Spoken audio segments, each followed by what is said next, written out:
Boum, allez, encore une. Pour la France. Pour la France. Oh putain, on passe même deux. Blablabla. Ouais, c'est ça qu'on aime, putain. Non, voilà, tu vas pouvoir déballer tout comme tu veux. Ok. En fait, moi, ce qui m'intéresse vraiment, c'est ce que tu m'as déjà raconté un petit peu hors caméra, c'est comment t'es passé d'une vie de quartier, d'une vie un petit peu hors la loi, de ce que tu me disais, Marginal, ouais. à quelqu'un de droit et plein de valeurs comme tu es maintenant, que tu aides les gens, que tu es dans plusieurs associations pour aider les gens, que tu as voyagé de partout dans le monde, tu as une grande ouverture d'esprit, tu as un rythme de vie, une hygiène de vie quasi irréprochable. Donc voilà, j'aimerais que tu nous en dises un peu plus sur ton chemin de vie, comment tu as fait pour en arriver là. Moi j'ai été élevé par un bandit du style, mon papa il était en prison. Enfin, mon papa il était en prison pendant 5 ans, il a fait du grand banditisme.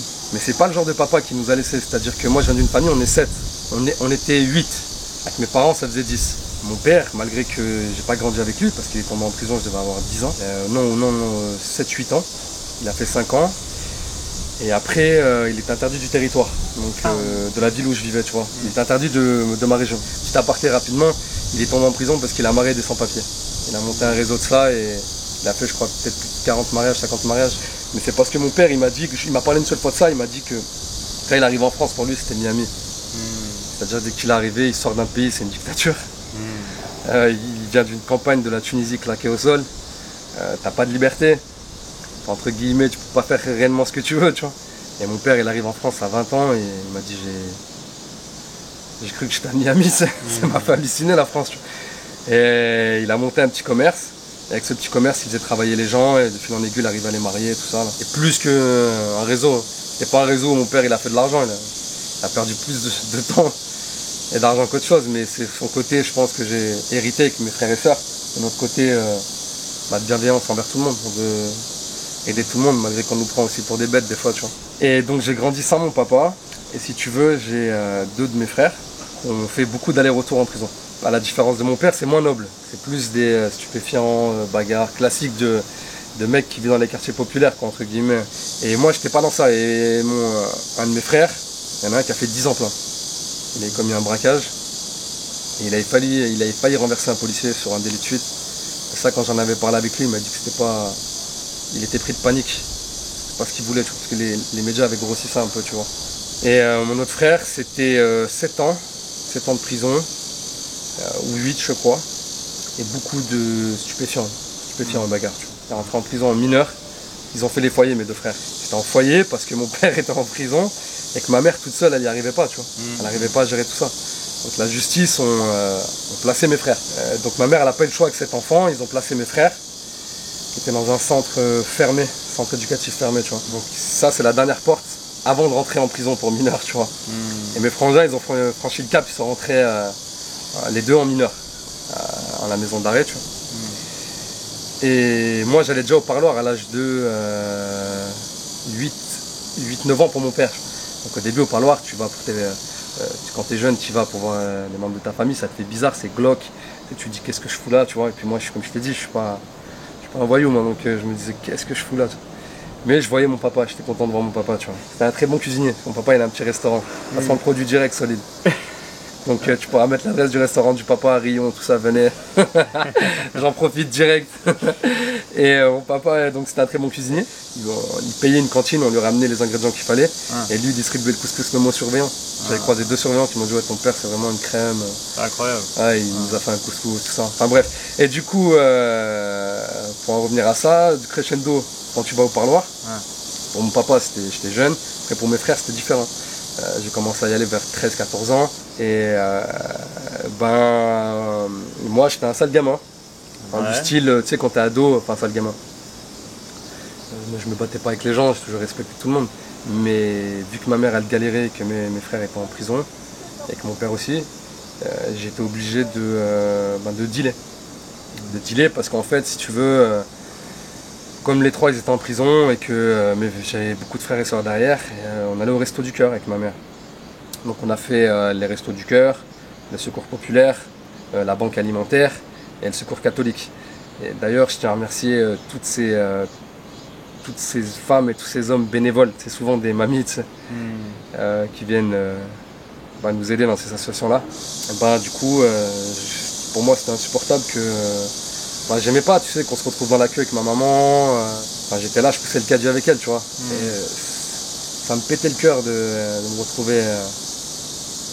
retrouver dans la queue, à prendre des paniers alimentaires, ma mère qui était là. Tu sais, ma mère, elle s'est assise toute sa vie sur sa dignité. À un moment, elle me l'avait dit, ça m'avait pété, je te jure. On rentrait, elle me dit, ouais, tu sais, Nabil, comme je t'ai dit, on est 8 dans la famille. Je me suis assis sur tout, tu sais. J'ai accepté tout. Pour que vous puissiez manger, tu vois. J'ai accepté tout. J'ai accepté qu'on se moque de moi, j'ai accepté qu'on rigole de nous, j'ai accepté qu'on nous humilie, j'ai tout accepté, tu sais. Mais je vous ai pas laissé crever de faim, tu vois. Et d'ailleurs, elle était pas ouf, hein, la bouffe, je vais pas te mentir, elle était pas... à ce moment-là, je pouvais pas manger halal, tu vois, parce que ça coûtait trop cher. Mais il fallait manger, donc je mangeais ça. Ma mère, elle me dit, il n'y a pas de halal, ni aujourd'hui, ni demain, tu vois. Du moment que la situation, elle s'arrangera pas. Et ça a duré longtemps quand même, j'ai squatté les restos du cœur 7-8 ans. Mais 8 à bien 15, quand j'ai commencé à dealer, 15-16 ans. Et j'ai commencé à dealer en 3e, je crois, 3e. Ouais, 3e, j'ai commencé à dealer. 3e, c'est quel âge? 14 ans, je crois. Ouais, 14-15 ans. Ouais, j'ai commencé à dealer en 3e. Mais très bon élève, c'est-à-dire que moi je fume pas, je bois pas. J'étais pas dans ce délire là, tu vois. C'était vraiment, je dealais pour que ma mère aille faire des courses. Pas pour ouais, regarde-moi, je suis un parrain, je me prends pour je sais pas qui. Comme j'avais les connexions avec mes frères, c'était beaucoup plus facile, tu vois. Moi, j'avais pas à me prendre la tête à aller voir quelqu'un pour lui dire passe-moi ça. Tu vois. Mon frère, il me disait tu vas à tel endroit, tu récupères ça à telle heure, je récupérais tout. Pour sortir ma mère des restos du cœur, mes frères et sœurs aussi. Faut pas oublier qu'il n'y avait pas que moi. Hein. Il y avait aussi mes petites sœurs, mes petits frères qui étaient en galère et il fallait. Moi, je voulais plus qu'ils aillent à l'école avec des vêtements troués, que je voulais plus qu'ils mangent de. Je vais pas dire de la merde, c'est pas ça le mot, mais je voulais plus qu'ils mangent de nourriture, tu vois. Tu voulais qu'ils mangent bien, quoi, enfin que ta maman puisse aller faire les courses, c'est simplement. Ça, comme tout le monde. Et du coup, t'as fait ça pendant combien de temps? J'ai fait ça de mes 14 ans jusqu'à 15, 17, jusqu'à 19 ans, hein. 18, 19 ans. Hein. Bon, je m'étais fait attraper sur ça. Moi, je suis non-fumeur, comme tu le sais bien, je bois pas, je fume pas. Ils m'ont mis un éducateur pendant 1 an. Moi, je le voulais pas. Même pour dire en fait, il fait quoi l'éducateur? Alors en fait, si tu veux, je m'étais pas attrapé pour stupéfiants. Ouais. Moi, j'ai pas de casier. Ouais. Donc, tu le sais, sinon je serais pas éducateur sportif. J'aurais pas pu travailler j'aurais pas pu avoir des diplômes d'État et travailler même en tant qu'aide d'éducation dans un collège, tu vois. D'accord. Si t'as un casier, tu peux pas faire tout ça. Ah, tu peux pas. D'accord. Donc toi, casier vierge. Casier vierge, ouais. Ah oui, sinon tu peux pas. J'aurais pas ces diplômes-là de BP, DE, tout ça, tu vois. Tu vas nous dire un petit peu après les études que tu as faites et les diplômes. Par contre, petit aparté, je sais pas si tu le mettras, que tu sois député ou sénateur, tu peux avoir un casier, tu continues d'exercer. Donc tu peux blanchir de l'argent, être condamné, avoir un casier. Ça passe. Ouais. Et avoir même le bracelet. Aller au Palais Bourbon à l'Assemblée, normal, dans l'hémicycle, mais tu peux travailler. Par contre, tu as un casier, tu peux pas être infirmière, tu peux pas être policier, tu peux pas être... Et donc je vais au palais de justice, je suis jugé en tant que mineur. Ouais. J'ai commis un délit, je passe devant la juge des enfants, ce qui est normal. Je passe devant la juge des enfants, j'ai un avocat commis d'office, et moi je me lève, je me mets à parler avec la juge, alors que je n'étais pas autorisé à parler. Ah ouais? Ouais, c'est pas autorisé à parler? Petite salle. Mon avocat il s'est assis, je me suis levé. Une fois qu'il a terminé de faire ma plaidoirie, je me suis levé, je lui ai dit je peux dire un mot. Et je m'en souviens de la juge, c'était une femme, elle m'a regardé. Elle a été surprise et j'ai eu un tout petit sourire de cette coin de bouche. Et, elle m'a fait redescendre direct, elle m'a dit déjà asseyez-vous. Je me suis assis. Moi j'étais tout jeune, tu vois, je pensais pas que. Tu sais, je me croyais en classe en seconde. Tu sais. Je fais bonjour, je prends la parole comme ça d'un coup. Et elle me dit non, je vais te donner la parole. Bah je fais quoi moi? Je lève la main. Tu vois, je me suis cru en classe. Je lève la main et là, elle me regarde et je vois qu'elle avait éclaté de rire. Et du coup, je fais ça. Elle me regarde, elle rigole, elle me dit oui. Je dis je peux parler. Elle me dit non, je vais te la donner. Attends. Et mon avocat, il me fait comme ça. Assis-toi. Il sourit aussi. Il me dit doucement dans l'oreille. Attends, c'est elle qui dirige. Tu vois. Moi, je me suis pas levé comme ça. Je sais pas si t'as remarqué, mais on me l'a d'abord dit. Je dis ok. Et elle me dit, vous pouvez lever, monsieur Absi. Donc je me lève. Elle me dit, vous avez quoi à dire? Je dis, madame, je suis désolé. Je lui explique un peu. Je lui dis, écoutez, vous m'avez jamais vu. Elle me dit c'est vrai, j'ai vu beaucoup vos frères. Ça par contre oui, elle me dit j'ai vu beaucoup vos frères, vous je vous connaissais pas. Mais on m'a dit que vous étiez pas dans... que vous étudiez tout ça, que vous faisiez du sport, que vous étiez... T'avais déjà commencé le sport à ce moment-là? Je boxais, je faisais de la boxe thaï. D'accord, mais pas encore tout le rythme de vie, de la muscu, tout ça. Non, c'est après, ouais. D'accord. Mais j'allais souvent à la boxe, hein. La boxe je lâchais pas. Je lui dis, je suis pas quelqu'un à histoire, madame, vous voyez, moi j'ai pas fait d'outrage à la police. Tu vois, au quartier, là ils insultent la police. Moi je fais pas ça. Moi je vendais juste de la drogue pour que ma mère et mes 6 frères et sœurs derrière moi avec 7 puissent manger, c'est tout, tu vois, et payer le loyer de ma mère. Et elle m'a dit oui, je sais. D'ailleurs, les policiers, quand je les revois, quand je les revoyais, tout ça, moi, j'ai jamais eu de menottes, moi, tu vois. Moi, ils m'ont pas ramené avec les menottes. Moi, ils m'ont mis dans la voiture, ils m'ont dit pose-toi, tu sais. Je me suis posé, ils m'ont ramené, tu vois, ils m'ont pas dit ouais, tiens, clé de bras. Et en fait, la juge, elle m'a dit, bah écoutez, monsieur Absi, je vais vous mettre un éducateur pendant 1 an. Je pense que ça va vous aider, tout ça. Elle a compris que j'étais tout seul. Elle a compris que ma mère, elle galérait, que j'étais tout seul. Mes autres frères étaient en prison, mon père aussi. Donc j'ai eu un éducateur pendant 1 an. Je devais pointer au palais de justice tous les mercredis. Donc j'allais le voir. Puis on faisait un peu des comptes rendus de j'en suis en cours, tu sais, comment je vais. Bon, lui, il se doutait que je vendais toujours. Hein. Je pense qu'il se doutait clairement. Il passait me voir au quartier un peu, il venait à la maison. Parce que ma maman l'appréciait bien, tu vois, vu que mon frère, il l'avait déjà avant. Et je l'ai eu pendant 1 an, puis après j'ai eu bonne conduite, du coup ça n'a pas été renouvelé. Je reprends mon souffle, sinon ça sort d'une putain de série, c'est ça que vous savez pas vous. Là on est à la salle de sport, une salle de sport extraordinaire que je vous ai encore jamais montré en vidéo, en total accès libre, ouvert 24 h sur 24. Il n'y a pas de barrière, pas de caméra, il n'y a rien. Elle est incroyable cette salle et on est venu s'entraîner ici, c'est la salle où je vais tout le temps. Là je suis content puisqu'en plus j'ai la chance d'être coaché par ce molosse, regardez-moi ça. À chaque fois que je suis avec lui, j'ai l'impression d'être une crevette à côté. Ses bras, ses épaules, aïe aïe aïe aïe. Et ce qu'il y a d'incroyable dans cette salle, donc tu vois, il y a absolument tout, je vais te montrer les machines, c'est que la salle, c'est surtout des papis et des mamies. Là, tu vois, on est venu, on est samedi matin, que des papis mamies. La salle, comme tu peux voir, il n'y a que des papis à la salle. Il n'y a que des papis, c'est incroyable. Et c'est des machines, tout en libre service comme ça, tout, rien ne t'attache, enfin c'est incroyable. Elle est incroyable cette salle. Nabil il vient, il casse les machines là et... 5 1 6 je garde 2 secondes 1 10 un truc comme ça en libre accès avec une poulie. La poulie, les accessoires, la corde, les poignets, les trucs pour faire les jambes, les ischios, les quadrilles, pour faire le tirage. Là pareil, tirage d'eau, le papillon. Là-bas t'as des vélos, ça c'est pour les biceps, des petites machines pour faire les massages ici. Et là tu as développé incliné mais dans l'autre sens. Là tu as plusieurs bancs de développé couché. Là-bas tu as une presse pour les jambes, du développé guidé. Ici, là c'est pour faire le squat. Là tu as une machine de guidé aussi, elle est incroyable cette salle. Et bien sûr un truc que t'as pas vu, c'est qu'en plus tu t'entraînes avec une vue de dingue sur la Seoul Tower. L'essence avec Nabil, ça rigole pas, attention. Attention, les connaissances là on fait des... Oh c'est excellent. Travailler avec un coach, ça a rien à voir. Il est là, il te motive, il te corrige et tout. Vraiment extraordinaire. Nouvel entraînement avec Nabil, je peux vous dire qu'il me fait suer là. J'en peux plus, regarder le t-shirt. Mais c'est d'un autre truc que je vais vous parler. Et là, vous y attendez pas. NordVPN. Laurent, qu'est-ce que tu nous parles de NordVPN dans cette vidéo? Mais c'est parce que vous n'êtes pas au courant encore. Vous savez pas à quel point c'est l'outil ultime de protection sur votre ordinateur.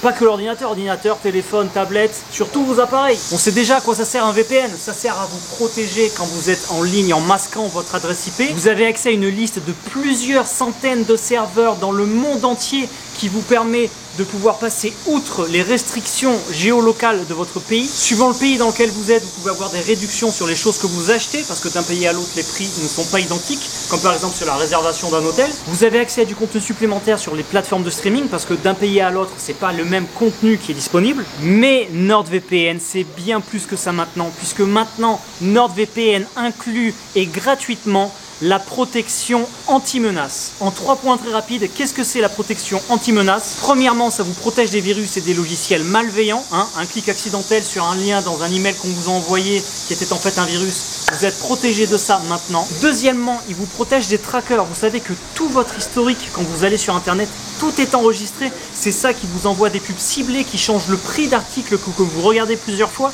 Et bien là maintenant vous êtes protégé de tous ces trackers. Et troisièmement, en plus de ça, NordVPN maintenant est un bloqueur de publicité.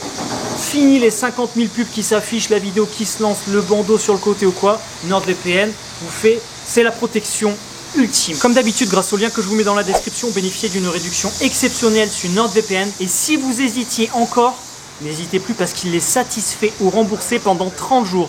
Donc vous pouvez le prendre et même si vous voyez que ça ne vous va pas au bout de quelques jours, finalement ça ne vous sert pas, vous pouvez être remboursé, il n'y a aucun problème. Donc le lien dans la description. Moi, j'ai jamais traîné avec mes frangins, comme tu le sais, depuis le début, j'ai pas pu être avec eux à cause des circonstances. À part les voir derrière le parloir, j'ai jamais rien fait avec eux. Tu vois. Et après, j'ai décidé de faire une activité avec mon frère et je lui ai dit, frérot, viens, on va à la salle ensemble. Donc là, tu avais 18-19 ans, lui, il a un peu plus de la vingtaine. Ouais, j'avais 19-20 ans. Tu vas peut-être me prendre pour un fou, ce que je dis à tout le monde quand les gens me demandent ça. Comment je fais pour être comme ça, comment j'ai fait pour tenir, comment je fais pour aimer autant ça et rien lâcher. Et ben j'ai fait un entraînement avec mon frère. Et si tu veux, quand j'ai pris les haltères et les barres, mais tu sais, j'ai eu une révélation. Alors tu peux te dire, mais c'est un fou Nabil ce qu'il dit, tout ça, tu vois. Mais j'ai eu une révélation. Et je me suis dit, tu sais, je congestionnais de partout, je comprenais pas, tu vois. Et je me dis, putain, c'est quoi ce truc? Et je me dis, mais c'est incroyable ce sport, tu vois. Tu vois, je dis, mais en plus, je venais de passer un bon moment avec mon frangin, donc j'étais encore plus content, tu vois. Et du coup, ce qui s'est passé, il y avait un livre. Alors, ça aussi, c'est réel, hein. Il y avait un bouquin avec tous les exercices. Et je voyais des bouquins avec les muscles striés, bien dessinés. C'était vraiment, le bouquin, il était incroyable. Et je vois la méthode de la vie. Tu sais, je disais à mon frère, c'est incroyable ce truc. Sur le retour sur mon téléphone, je regarde la méthode de la vie dans une librairie qui est à côté de chez moi. Ouais. Où je peux l'acheter d'ailleurs, qui est une librairie indépendante qui s'appelle Les Volcans. C'est pas un truc comme la Fnac, c'est pas un gros truc. Et je rentre à la maison, lui il était parti faire sa douche, tout ça, moi je me douche à la maison. Et je rentre et je vois ma soeur. Et je dis à ma soeur, ouais Sabrina, je lui dis passe-moi 20 € s'il te plaît. Et elle me dit, mais elle prend un putain de fou rire. Elle me dit, mais t'es plein de petites coupures. Bah, j'étais pas riche, mais j'avais de la coupure. J'avais bien 50 €, je pouvais le payer. Des sous, et je lui dis, je veux pas. Je lui dis, oh, Sabrina, je veux pas. Je lui dis, moi, je vais tout arrêter. Elle me dit, oh, c'est bien, qu'est-ce qui t'arrive, tu vois. Tu sais, mes soeurs, elles me disaient, c'est bon, arrête maintenant, tout ça, regarde, on va y arriver, ça y est, c'est passé, tu vois, là, ça a duré des années, mais c'est bon. Tu voulais pas utiliser l'argent sale. Voilà, c'est ça. Je savais que j'allais commencer un truc bien, je voulais pas mettre de l'argent sale. Je voulais qu'il y ait une bonne hype. Tu vois, je voulais que ce soit clean. Des bonnes ondes dès le début. Des bonnes ondes, que je me sente bien, tu vois, je voulais qu'il y ait une baraka, tu vois. Et je vais au volcan. J'achète ce livre, donc tu sais, tout jeune, tout maigre, tu sais. Je rentre à la maison, c'était la méthode rouge. C'est la méthode rouge de Delavier, entraînement maison. Donc j'ai commencé à m'entraîner à la maison, je faisais les exercices avec la chaise, les élastiques, les pompes, les variantes de pompes, les élévations avec les haltères. Et je commençais à devenir fou, le bouquin je le feuille, et je commence à connaître l'anatomie, chef court, chef long, du biceps, grand fémoral, moyen petit fessier, tu vois, je commençais à connaître tout ce qui était anatomie vraiment de ouf. Je commençais à me passionner par ça et je voyais que ça rentrait tout seul. Pendant 3 ans, pendant ces 3 années, je me suis complètement changé, c'est-à-dire que je traînais plus, je me levais plus à midi, je faisais à manger. Et c'est véridique, hein, les gens autour de moi ils étaient choqués. La première année ils me disaient mais qu'est-ce qui t'arrive, t'as pété les plombs quoi, mais arrête tout ça, ça sert à rien, tu connais comme ils sont au début. Il y a toujours des gens qui t'apportent des mauvaises vibes, laisse tomber, c'est de la gonflette. Moi j'étais là, je dis moi je les vois pas comme de la gonflette, je vois ça comme un art. Et petit à petit j'ai commencé à me défaire de toutes ces vingtaine, trentaine de personnes avec qui je traînais, tu vois. Pas que je leur fais la tête, non, c'est juste que c'est différent maintenant. Je me vois plus, je me voyais pas vendre de la drogue, je me voyais rentrer, je me voyais faire à manger, je me voyais faire la vaisselle, je me voyais me lever tôt. J'allais à la salle tôt. J'ai commencé à aller à la salle vers 6 h du matin. Pour qu'il n'y ait pas trop de monde, que je puisse avoir toutes les machines, essayer des drop sets, des trisets, des super sets. Je voulais tout essayer, tu vois. Et si tu veux, au bout de 3 ans, tout doucement, j'ai commencé à m'effacer de tout le monde. J'ai commencé à me faire des nouveaux amis à la salle de gym. J'ai commencé à avoir des nouvelles copines, des nouveaux amis. Donc ça me parlait plus de deal, ça me parlait pas de drogue, ça me parlait pas de joint, ça me parlait pas de wesh ma gueule. J'étais avec des gens qui me disaient, oh t'as vu, regarde, si on change d'angle, oh, je sens bien le chef court. Nabil, tu sais quoi, on va mettre sous tension pendant 20 secondes, tu retiens l'excentrique, t'es prêt. Il y avait ce truc, vas-y viens, on va essayer d'autres trucs, viens on cède, viens on pousse. J'ai commencé à courir, à me remettre à la course. J'ai acheté des running, je suis allé chez le podologue, je me suis fait faire mes semelles, j'ai rencontré d'autres gens, on a commencé à se faire une équipe de joggers. Et tous ces gens-là, je suis toujours en contact avec eux, on s'entraîne toujours ensemble. Même maintenant, je les coach. Et on est venu me voir et on m'a dit, ce serait bien que tu fasses de la compétition. Deux gars qui avaient une salle de gym qui s'appelait Freeness. Donc je me suis retrouvé à faire compétition naturelle dans un Grand Prix où j'ai classé sur une trentaine d'athlètes, j'ai classé 4e. En fait, si tu veux, dans le culturisme, on garde les 6 premiers. J'ai classé 4e et j'ai fait un battle avec le 3e, j'ai perdu au niveau du dos. J'avais pas assez de maturité musculaire, tu vois. Il s'est écoulé 3 ans, je me suis entraîné fort. Et j'ai voulu retenter en men's physique, donc avec le short, tu sais. Et j'ai été disqualifié. Alors, je te montrerai une photo, tu les as vues, hein, pour aller mettre pour qu'ils comprennent un peu, qu'ils ont un peu des images. J'ai été disqualifié parce qu'ils m'ont dit que j'étais trop gros pour cette catégorie maintenant. Donc quelque part c'est valorisant. Après j'ai intégré, j'en ai eu marre, j'ai intégré la seule fédération qui est reconnue au ministère des Sports, donc du gouvernement de notre pays, la France, la Fédération française de culturisme et de culture physique. Et je suis devenu d'ailleurs juge culturisme de cette fédération-là. Donc nous c'est que au naturel, tu pourras pas, il y a l'agence de dopage qui est là. Alors c'est sûr, c'est pas les mêmes physiques que tu trouves dans la IFBB, c'est clairement pas les mêmes physiques, c'est moins galbé, c'est moins gros, mais il y a quand même de la belle génétique comme la mienne, tu vois. On m'a proposé, un éducateur du quartier, il est venu me voir, il m'a dit écoute Nabil, ça serait bien que tu fasses un BPGEP, un brevet d'état, tout ça. Et je fais ça en mention haltérophilie, prépa physique, force athlétique, musculation. Je fais mon BP en un an en accéléré, je l'ai direct. Et après j'ai enchaîné sur un DEGEPS qui est au-dessus, qui est un autre diplôme d'état que j'ai validé et qui me donne au-dessus de l'éducateur, tu vois. Il me donne un grade de B+ en fonctionnaire. Et après j'aimerais enchaîner sur le DES, qui est la finalité. Ça tu l'as pas encore fait ça? Non, ça me donne une licence. Ça c'est dans les projets ça? Dans le projet, ouais. Le DES c'est la suite, tu vois. Donc c'est là où tu loges en ce moment là? Exactement. Bande de solides. Moi j'aime pas tout ce qui est grand immeuble, on sait, vous l'avez vu dans les vidéos à Lolo, que les Coréens aiment beaucoup. Ce qui est grand immeuble, moi j'aime bien les petits trucs. Bienvenue dans mon Airbnb, bande de solides. Alors pourquoi tu prends un Airbnb tout le temps et pas dans un simple hôtel? Alors moi c'est simple, pourquoi? Parce que déjà j'ai besoin d'une cuisine, c'est ce qui est le plus important pour moi. Parce qu'il faut que je fasse à manger, comme tu sais je mange 5 à 6 repas par jour. 5 à 6? Ouais, 5 solides avec la caséine liquide avant d'aller dormir. Donc c'est de la protéine, non on va pas rentrer dans les détails. Tu vois ça c'est ma bifeedback. Donc ça je pars avec tous mes repas dedans. J'en ai une grosse à la maison et une petite quand je pars en voyage. Donc ici je te fous tout. Tu vois je mets mes pains de glace ici, mes repas là, je mets mes huiles sur le côté et je pars direct toute la journée. Et donc là tu vas nous préparer un petit truc à manger pour ce midi là, avant qu'on aille s'entraîner. T'as toutes mes huiles. T'amènes même tes petites huiles, l'huile de noix, l'huile de lin, l'huile d'olive. C'est ça. Y a pas l'huile, c'est quoi l'autre qui est bonne aussi? L'huile colza. La colza, ouais. L'huile de colza, ouais. Bon j'avoue j'ai ramené de la coca. Elle est pure, c'est la colombienne. Je tape dedans. Elle est incroyable. Quel parfum là? C'est neutre. Neutre. Pas de parfum? Non, parce que je les mélange avec les parfums là. Ah. Je subis pas ma protéine. J'ai pas qu'un seul goût. Je subis pas ma protéine. Tu mets ce que tu veux comme goût, tu peux changer. Aïe aïe aïe. Là j'ai pris vanille, chocolat et noisette, tu vois. Yeah. Donc ça c'est ma protéine, c'est mon isolate. Alors c'était déjà fait. Il y avait déjà mon poulet qui avait été coupé. J'avais anticipé. Ouais, le poulet, ah d'accord, le poulet est déjà coupé en petits bouts, il est préparé mariné, avec les herbes et tout. Je l'ai sorti avant que t'arrives en fait. T'as gagné du temps. Le seul inconvénient, c'est comme je t'ai dit, j'ai qu'une plaque. Donc le poulet, on va le faire en deuxième. On va commencer par le riz. Alors celui-ci les amis, c'est de la frappe. Ah ouais? Ah oui. Et tu vois ce qui est bien, c'est que c'est en petit sachet. Donc ça reste frais quoi. C'est ça, tu gères. Si t'en manges qu'un, ça reste frais. Là de toute façon tu vas faire les deux là. On fait les deux pour nous. Ah ouais d'accord. Moi je fais mon riz. Ça c'est pour une ou deux personnes le riz là? Pour deux personnes. Il y en a pas beaucoup en fait. Non non, je mange des petites portions. D'accord. Comme je suis entre la sèche et la off-season. Ah c'est vrai que t'es en sèche là. C'est-à-dire que je me permets des choses mais je fais attention quand même. Donc je joue pas trop avec mes glucides. Je mets 180 grammes de blanc de poulet pesé cru. Et après je le fais cuire. Et ça me donne à peu près 120-130 grammes de poulet cuit. D'accord. Donc cru 180 grammes, cuit 130 grammes. Et là j'ai mon ratio de protéines. Et après on rajoutera les lipides après, ok? Vas-y, les lipides à la fin toujours pour qu'ils gardent leur valeur nutritionnelle. C'est ça exactement, à froid, pour mieux les assimiler. Bien évidemment mes bolides, on a toujours une petite salade. Comme c'est beau! Repas équilibré parfaitement là. C'est ça, c'est fait avec amour. Hein. Coloré comme tu disais là. Et là on va mettre l'huile de lin. L'huile de lin, ce qu'on va faire, c'est qu'on va mettre 5 grammes. Ah tu pèses carrément même l'huile que tu mets, mais genre une cuillère à soupe ça... Non, je préfère peser. Ah ouais? Je préfère être carré quoi. Être carré. Ah putain, il y a tout qui est millimétré. C'est ça. Ça devait être relou non? Non, c'est une question d'habitude, Lolo, c'est très bien. Nickel, bon appétit, écoute, ça donne vraiment envie, on se fait ce repas et direct l'entraînement après. Du coup, ce sport, cette nouvelle vie, ça t'a amené à beaucoup voyager aussi, Ouais, parce que grave. t'as été en Amérique, au Canada, au Japon, en Corée. Comment t'es venu à venir en Corée, tu vois? Plusieurs fois en Corée. Et plusieurs fois, donc... Bah déjà, l'Amérique, pourquoi? Bah l'Amérique pour le culturisme, on a grandi avec ça, hein. American Dream, Arnold Schwarzenegger, Stallone, Terminator, tout ça, Robocop. Non, Terminator et Rambo, pardon. Rambo, ouais. Robocop aussi, c'était stylé, j'aimais bien.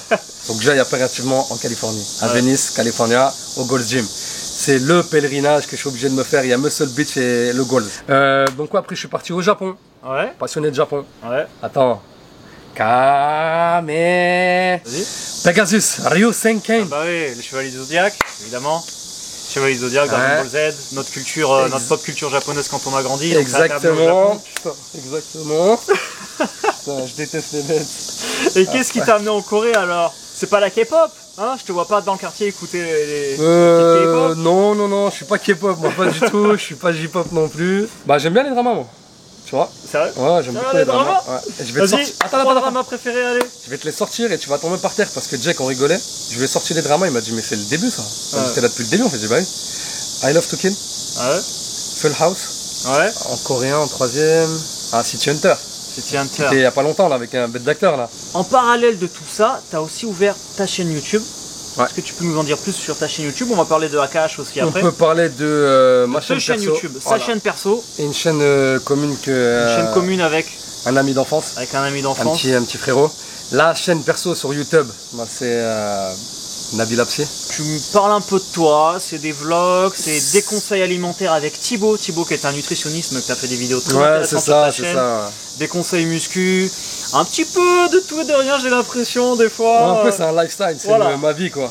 Et les making of, en fait, suite à ma chaîne que j'ai avec mon ami, qui s'appelle Akhmetov, ça c'est une bonne chaîne de prank et d'expérience sociale et de films. On a tourné une série de ces crypto. Ouais, Le premier épisode, il a fait 200 000 vues. qui a bien marché en plus. Ouais, la série elle a bien marché, surtout nos expériences sociales. Enfin, tu vois bien, ça fait des millions de vues à chaque fois. Akash Apsi, ça bouge pas. Donc ouais, on est monté à 150 000 abonnés sur YouTube. Et quels sont tes projets pour l'avenir? On va continuer sur le DES. On va Ouais. enchaîner, on va boucler ça avec une licence. Ouais. On va développer la chaîne YouTube, on va voyager, on va s'occuper de Laurent, on va s'occuper de Jake, Et on va aller voir d'autres pays. avenir musculation, des nouvelles compètes, tu vas participer à des nouvelles compètes? Ouais, mais que dans des shows naturels. Je vais continuer les compétitions dans la ligue où je suis. Ouais. Parce que ça, comme je t'ai dit, c'est la seule ligue qui est reconnue par le ministère. Les autres, ils peuvent pas délivrer de titre de championnat de France, c'est pas vrai. Et dans cette ligue-là, bah, il y aura mon contrôle antidopage, mais j'aimerais en faire un avant, pour YouTube, pour l'équipe, pour les abonnés, pour ceux qui soutiennent, pour leur montrer que bah, je me fous pas de votre gueule. Et que moi, le corps que j'ai eu, je l'ai vraiment eu en travaillant. Et que c'est pas. Enfin, c'est réel quoi. Sommeil, entraînement, diète. T'as vraiment un parcours de vie incroyable. C'est vraiment un parcours inspirant et qui montre que voilà, même quand on est tout en bas, ben, en se battant, on peut réussir à s'en sortir. Ouais, c'est ça.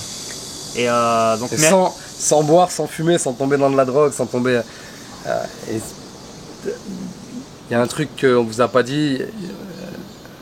J'avais dit non à Lolo dans la vidéo, mais en off, mais je vais vous le dire.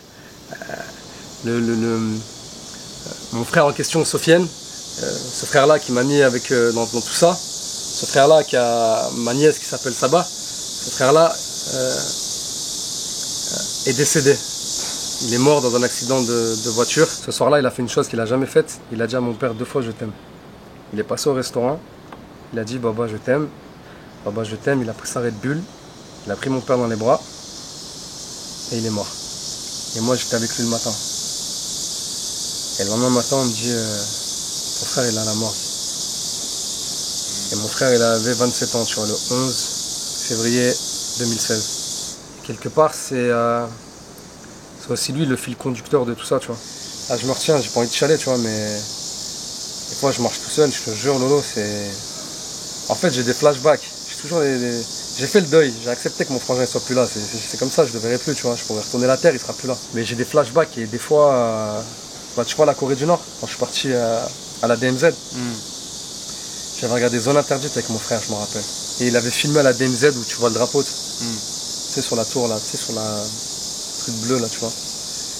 Et ça, je parlais avec mon frère et il me disait, punaise, c'est la Corée du Nord, tu imagines, c'est fermé là-bas, imagine un jour on voit ce truc et tout. Et moi, ce truc-là, je l'ai vu là. Et les autres années que j'étais venu en Corée, je l'avais pas vu, je l'avais pas fait, tu vois. Quand je l'ai vu devant le truc de la DMZ, j'étais à 2 doigts de chialer. Hein. je te jure. Le bus, il était plein. Quand on est reparti, je me suis mis dans mon coin, mais j'ai versé des larmes discrètement, tu vois.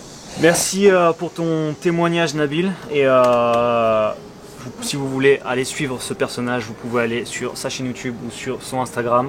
Je vous remercie d'avoir suivi cette vidéo. Est-ce que tu veux terminer avec un dernier mot? Je vous remercie. Je vous remercie vous déjà d'être resté à regarder ça. Surtout, ne désespérez jamais. Battez-vous même si c'est difficile, battez-vous. Trouvez des gens, allez voir des associations. On peut arrêter de fumer, on peut arrêter de boire, on peut arrêter tout. On peut devenir quelqu'un de meilleur. Je sais que c'est difficile, mais on peut y arriver. En tout cas, lâchez pas la muscule. Voilà, le sport. Le sport, merci à tous. Et je vous dis... Hasta la vista, elle est pour moi celle-là. Tu l'as dit trop vite. Je savais que t'allais dégainer. Bande de solides. Bande de solides. On est... Hein, c'est quoi? Attends, bande de solides. On est prêt à devenir des bolides. Des bolides. Voilà, ça c'est la phrase de Nabil. Et moi je vous dis... Hasta la vista.